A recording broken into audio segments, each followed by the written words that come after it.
গতকালকে cricket info থেকে খবর এসেছে বাংলাদেশকে আইসিসি এক্সট্রা কোনো ভেন্যু দিবে না বিশ্বকাপ খেলার জন্য ভারত ছাড়া। তাকে হয় ভারতে খেলতে হবে, না হলে ওয়াক ওভার করতে হবে। যে বাংলাদেশে যে ফার্স্ট যে ৩টা ম্যাচ ইন্ডিয়াতে আছে, ৩টা কলকাতায় এবং একটা মুম্বাইতে, এই ম্যাচগুলোর পয়েন্টটা বিলিয়ে দিতে হবে।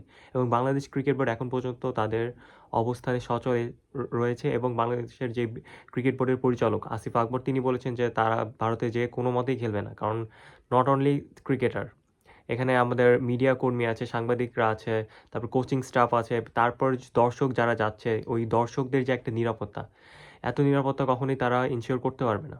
এবং দর্শকদের যে এই কী বলে, দর্শকদের একটা ক্রেজ, এটা মাঠে উপস্থিতিতে আসলে বোঝা যায়। তো এই জিনিসটা আসলে মিস করবে, এবং এতজন মানুষের যে নিরাপত্তা, এটা কিন্তু দেওয়া সম্ভব না। এবং বাংলাদেশ ওই অবস্থায় সচল আছে, এবং এরকম যদি হয় বাংলাদেশ মোটামুটি বলা যায় যে 2026 এই টি-20 ওয়ার্ল্ড কাপটা বয়কট করতে যাচ্ছে।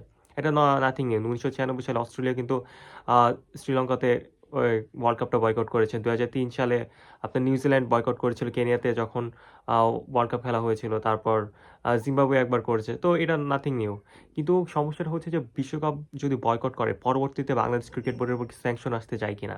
ইভেন 2026 সালে আমরা জানি যে বাংলাদেশ কিন্তু অনেকগুলা ইন্ডিয়ারও আসার কথা আছে। আবার সামনে এশিয়া কাপ বাংলাদেশে হওয়ার কথা। 2026 সালে যে কাদের সাথে বাংলাদেশ খেলবে, ওই পুরো সময়সূচি মোটামুটি ঠিক হয়ে গেছে।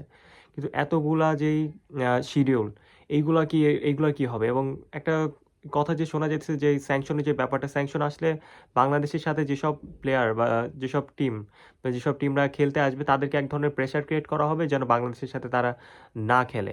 তো এইটা হচ্ছে অনেক গুরুত্বপূর্ণ একটা ঝুঁকি, এবং তখন বাংলাদেশকে কাইন্ড অফ একঘরে করে ফেলা হবে। ইভেন নট অনলি দ্যাট, আপনি যদি বাংলাদেশের আর্থিক ক্ষতির কথা চিন্তা করি, বাংলাদেশ ক্রিকেট বোর্ডের হয়তো খুব একটা আর্থিক ক্ষতি হবে না, কিন্তু ইন্ডিয়ান ক্রিকেট বোর্ডে, ইন্ডিয়াতে যে যারা খেলা দেখতে যাবে, মোটামুটি আমরা যদি বলি কলকাতায় ৩টা ম্যাচ আছে, এবং যে পরিমাণে বাংলাদেশিরা যাবে ওইখানে কিন্তু বাংলাদেশিরা শুধু খেলা দেখবে না, তারা হোটেলে থাকবে, তারপর তারা শপিং করবে, জামাকাপড় কিনবে, এটা কিনবে, সেটা কিনবে, ঘোরাঘুরি করবে। মোটামুটি প্রায় 50 কোটি টাকার কিন্তু একটা লস হবে ইন্ডিয়ার। এটা কিন্তু বাংলাদেশের হবে না।